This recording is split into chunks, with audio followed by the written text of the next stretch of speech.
Imagine looking up at the night sky filled with billions of stars and countless galaxies. We use powerful telescopes and launch probes into the vast unknown, driven by curiosity. This drive is ancient, as old as humanity itself. Thousands of years ago in ancient India, thinkers also gazed at the cosmos, pondering the nature of reality. They asked big questions, and their ancient answers might hold surprising connections to our modern science. These thinkers recorded their ideas in texts like the Vedas and the Upanishads, exploring medicine and well-being. These are not just religious books, they are vast collections of knowledge covering philosophy, rituals, and daily life. Hidden within their verses, some see glimpses of surprisingly advanced scientific concepts. Could ancient minds have grasped ideas we rediscovered much later? It's a cosmic mystery worth exploring. Our journey will take us through these ancient pages, exploring claims about the speed of light and early ideas about atoms. We will see how ancient surgeons performed complex operations and examine their understanding of gravity.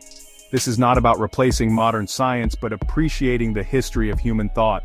The quest for knowledge is a continuous thread connecting us to those ancient seers. They used their senses, logic, and intuition to make sense of the universe. Today we use mathematics, experiments, and technology, yet the fundamental questions remain the same. What is the universe made of? How does it work? And what is our place within this grand cosmic tapestry? Let us explore.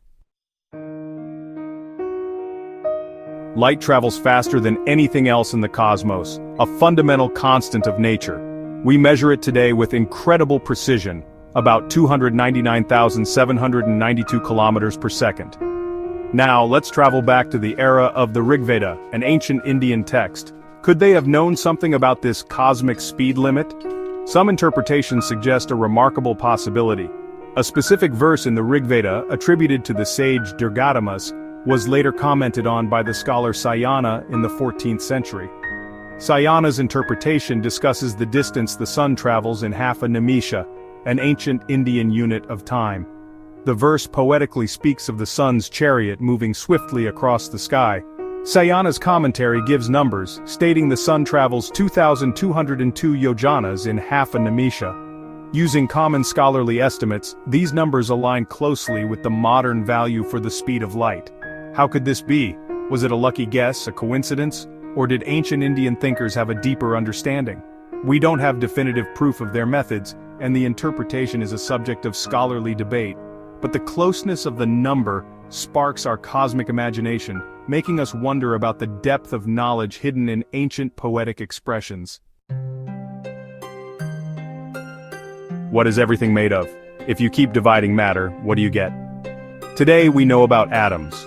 But the idea of fundamental indivisible particles is not new. It appeared in different ancient cultures.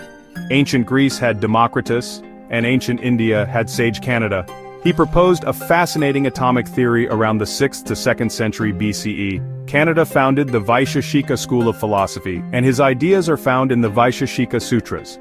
He called the smallest indivisible particle Anu, similar to our concept of an atom.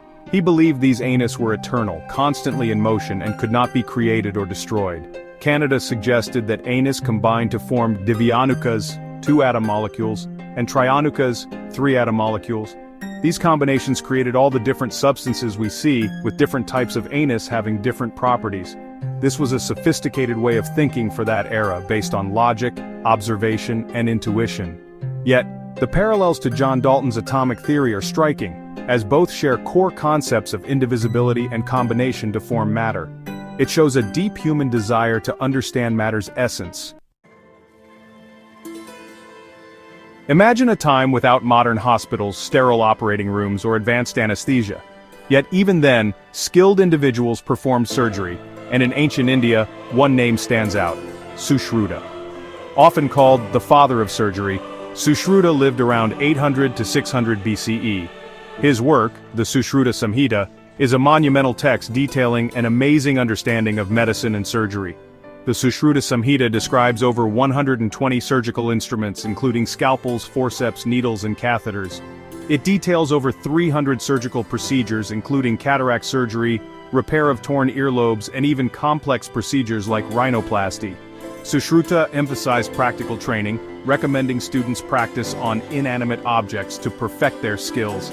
He stressed the importance of hygiene long before the germ theory of disease.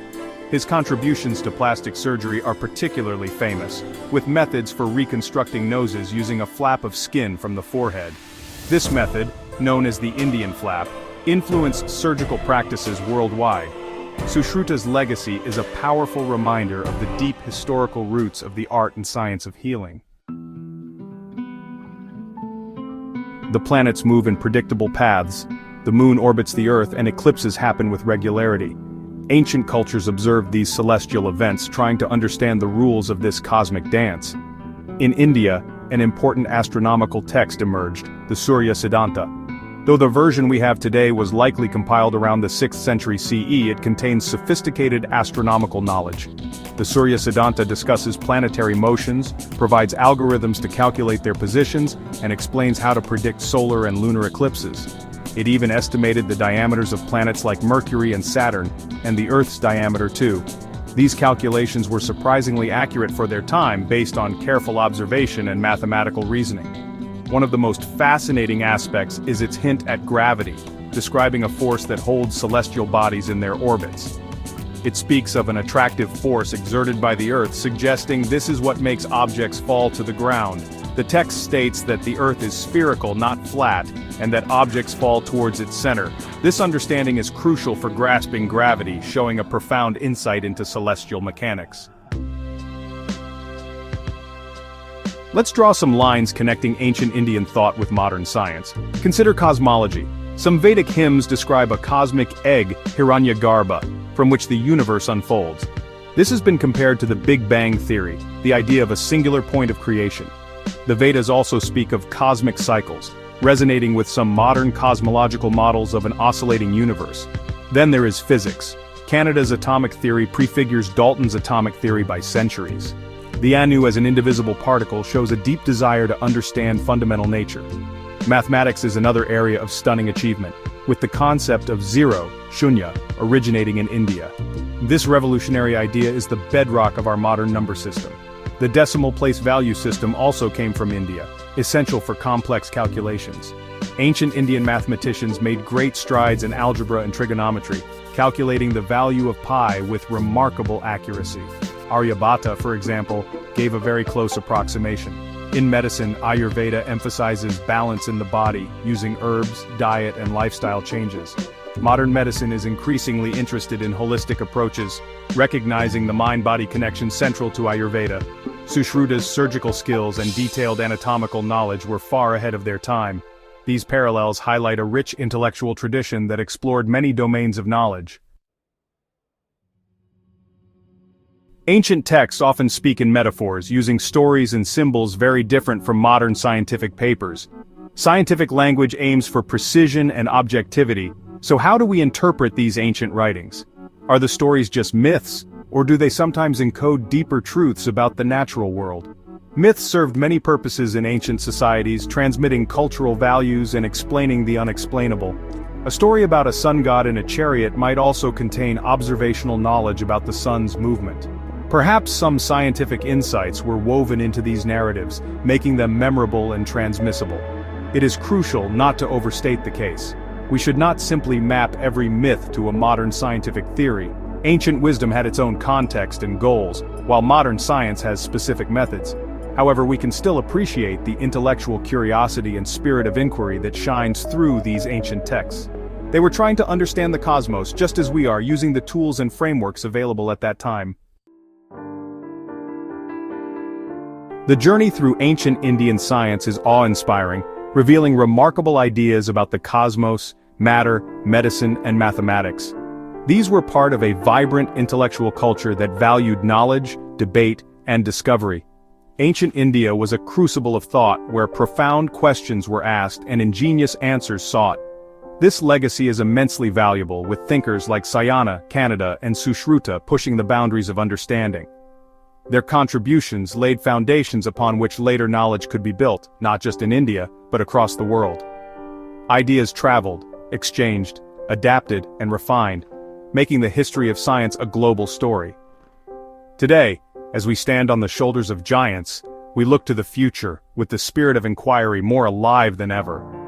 The legacy of ancient India can be an inspiration, reminding us that curiosity is timeless, and the quest for knowledge is a fundamental human endeavor. It encourages us to keep asking big questions and to seek answers with open minds. The echoes of that ancient intellectual fire still resonate, encouraging us to value diverse perspectives and celebrate the human capacity for discovery. The story of ancient Indian science is not just about the past. It is about the enduring power of human intellect and our innate desire to understand our universe.